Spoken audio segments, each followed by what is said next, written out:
Good day, ma'am. I'm Dennis Cabiedes and I will be performing the student actual checklist. So for the first procedure is to gather materials needed for delivery. So certain procedures requires a specialized set and instruments for organization. Here I have prepared adult diaper and patient's gown for the mother, baby sled for the newborn, which includes the shirt, the diaper, the booties, mittens, the blanket, and the bonnet. For DR set and instruments, here I have also gathered one Maya scissor. This is used to cut the cord at the perineum. One Kelly clamp, used to clamp the cord towards the placenta. One needle holder, used to hold the needle for sutures. One tissue forceps. 15 pieces 4x4 or sponge. One cord clip. One kidney basin for placenta. Sutures, commonly used chromic 2O Vicryl, but also ask for physician's preference. And then one piece 5cc syringe and lidocaine for local anesthesia. And also the Mayo table where all instruments are placed. For the drapes needed, here I have also prepared one set of leggings, one bottom sheet, one top sheet, and two receiving blanket for newborn. Then, assess uterine fundus by palpating contractions, which includes the frequency, duration, interval, and intensity. So this is to determine whether a contraction pattern is atypical of true labor and identify abnormal contractions that may jeopardize the health of the mother and the fetus.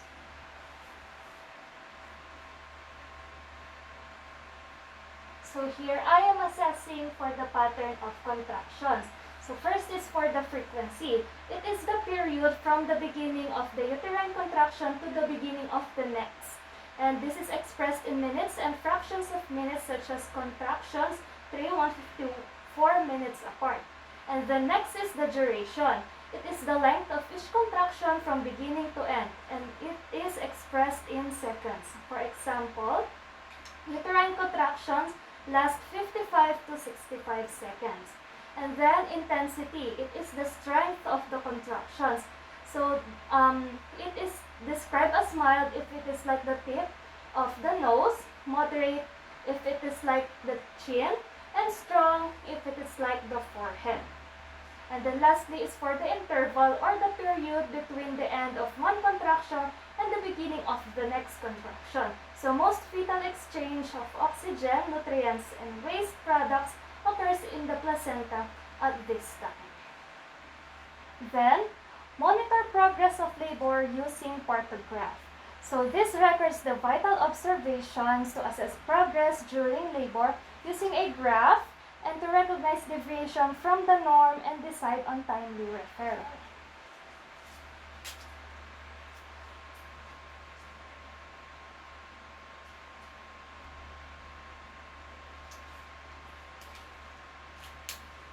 Now, I am going to wash my hands, wear the DR gown, wear sterile gloves, and apply lubricant. So this prevents transmission of microorganisms, and applying lubricant gel reduces pain during vaginal examination.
then perform vaginal examination using index and middle finger of the dominant hand.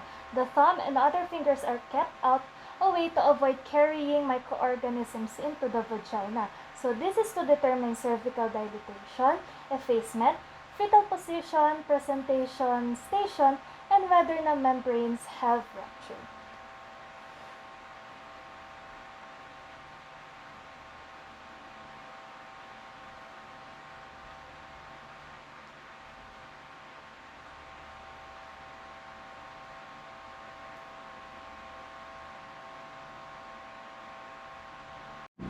Next is I will do perineal prep aseptically using 6 sponges. So I will take 1 sponge to begin each new area and will not return to a clean area with a used sponge.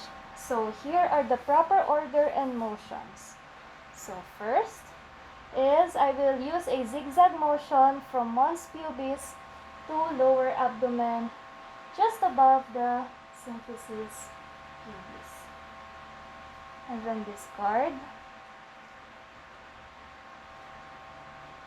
Next is, I will use again zigzag motion on the inner thigh from the labia majora to about halfway between the hip and the knee.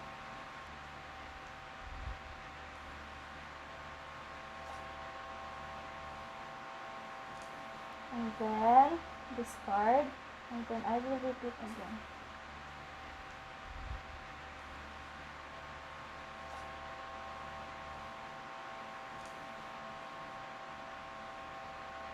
And then I will apply single stroke on one side of clitoris over labia minora, perineum, and anus.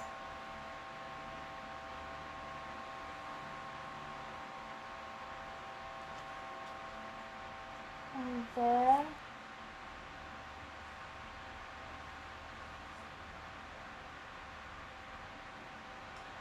lastly, I will use single stroke in the middle from clitoris over the vulva and perineum.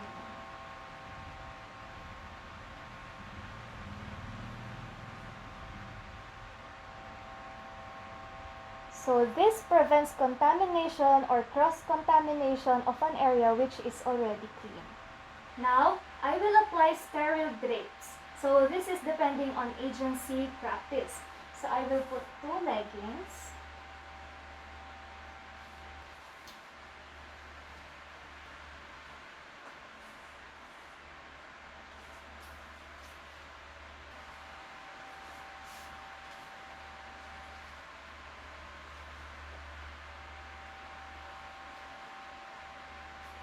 One bottom sheet.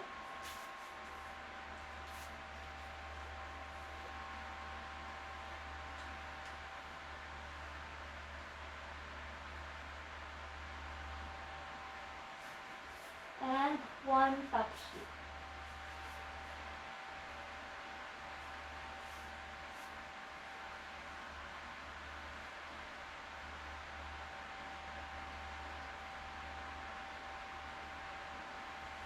So this provides effective fluid collection with easy cleanup and disposal while reducing the risk of staff and patient contact with blood and body fluids.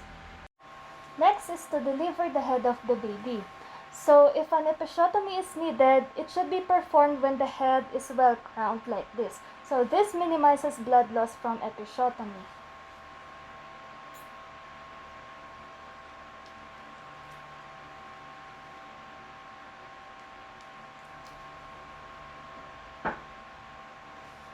Next, as the vaginal orifice encircles the fetal head, apply pressure on the woman's perineum with one hand while applying counter pressure to the fetal head with the other hand. So this is Röntgen's maneuver. So this controls the exit of the head so that it is born gradually rather than popping out, and this minimizes trauma to the maternal tissues.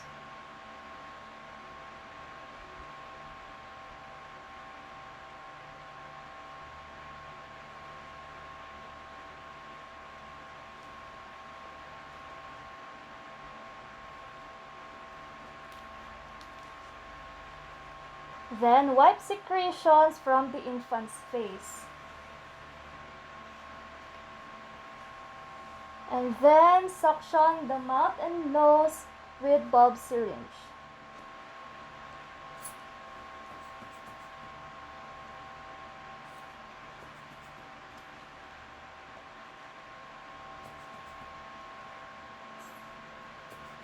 So this removes blood secretions, preventing the infant from aspirating them with the first breath. So if there is cord around the fetal neck, this is called the nuchal cord. If it is loose, it can slip over the head. However, if it is tight, it is clamped and cut between two clamps before the rest of the baby's body is born.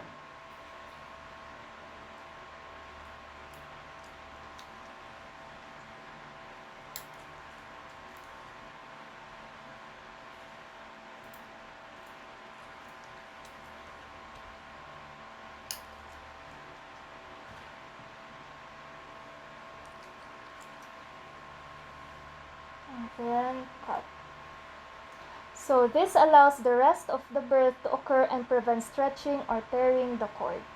So after external rotation, apply gentle traction on the fetal's head in direction of the mother's perineum.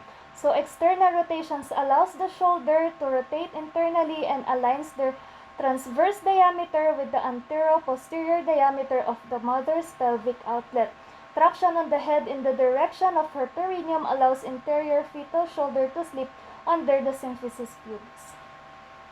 And then lift the head toward the mother's symphysis pubis. So this permits the posterior fetal shoulder to be eased over the perineum, minimizing trauma to the maternal tissue. And then pull out the rest of the infant's body after the shoulders are born and place on the mother's abdomen. Then maintain the infant in a slightly head-dependent position while suctioning excess secretions using bulb syringe if needed.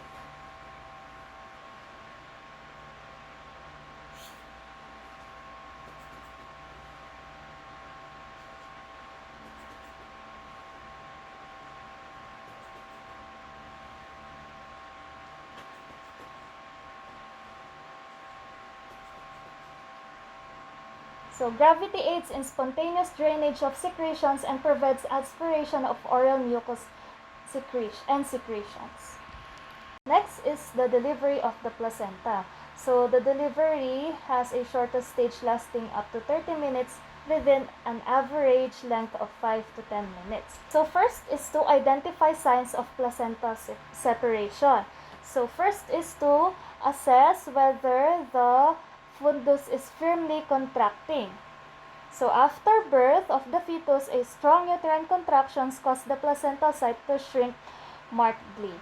Next is a change in the uterus from discoid to a globular ovoid shape as the placenta moves into the lower segment. And a sudden gush of dark blood from introitus, and an apparent lengthening of the umbilical cord as the placenta draws closer to the introitus. So the goal in the management of the third stage of labor is the prompt separation and expulsion of the placenta, achieved in the easiest, safest manner. So pressure should never be applied in a non-contracted state because doing so could cause the uterus to evert or turn inside out, accompanied by massive bleeding.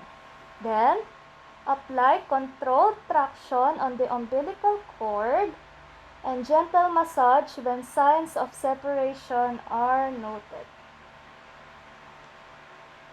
So this facilitates delivery of the placenta and amniotic membranes, and excessive traction on the cord may cause it to break.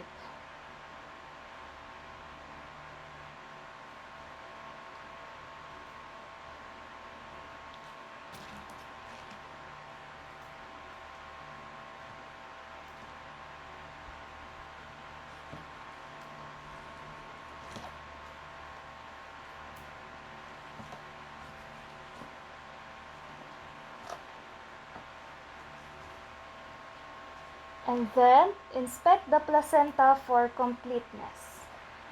So, to be certain it is intact and part of it was not retained, preventing the uterus from fully contracting and lead to hemorrhage and infection. So, I will inspect and assess the placenta.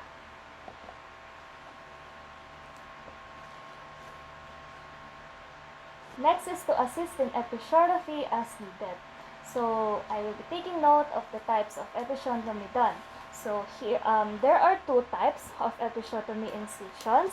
So, the other one is the midline, median incision, which is here. It is done vertically, easy to repair, but it has a higher risk of extending into the anal area because it is straight. And the other one is the mediolateral incision. This is done at an angle. So this offers the best protection from an extended tear affecting the anal area, but it is often more painful and is more difficult to repair. So routine episiotomies are no longer recommended, but still the procedure is sometimes needed to prevent laceration or unnecessary tear of the perineum.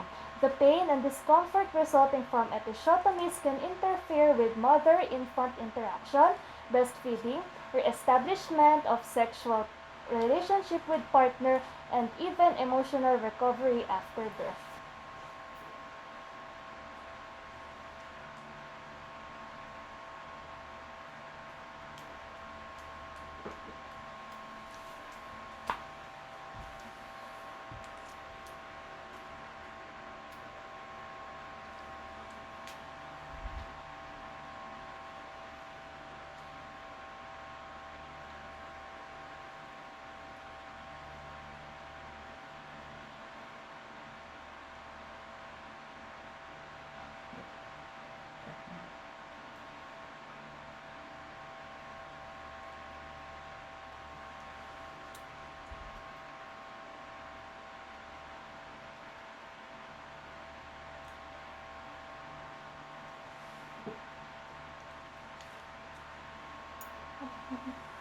And then do perineal care.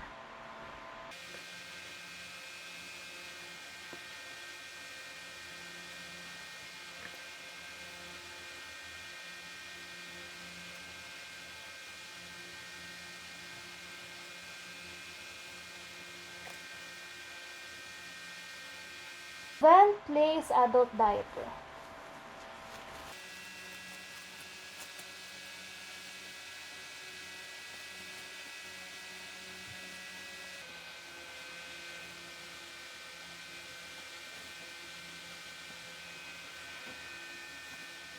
So this is to provide comfort and easy assessment of the amount of lochia. Then check DR instruments, clean and soak per agency policy. So this is done to check for completeness of instruments used, for sterilization of instruments ready for next deliveries, and instruments are generally pre-soaked or pre-rinsed to prevent drying of blood and tissue.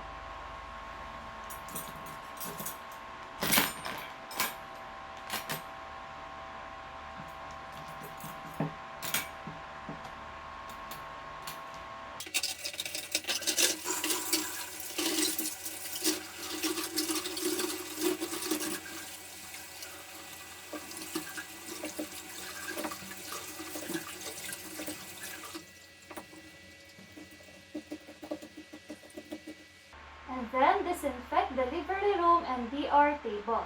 So disinfecting the delivery room and table prevents cross-contamination and spread of microorganisms.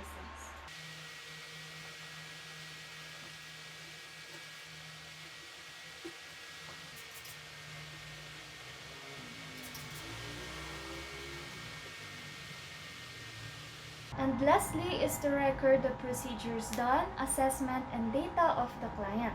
So documentation provides an accurate nursing skills done, and pertinent patient information support the multidisciplinary team to deliver quality care. So here, I will be recording all the assessment that was made from the mother to infant, also to the placenta, and all the significant findings that I gathered during my assessment, as well as the patient's data and everything everything that was done during the procedure. So that's all. Thank you so much.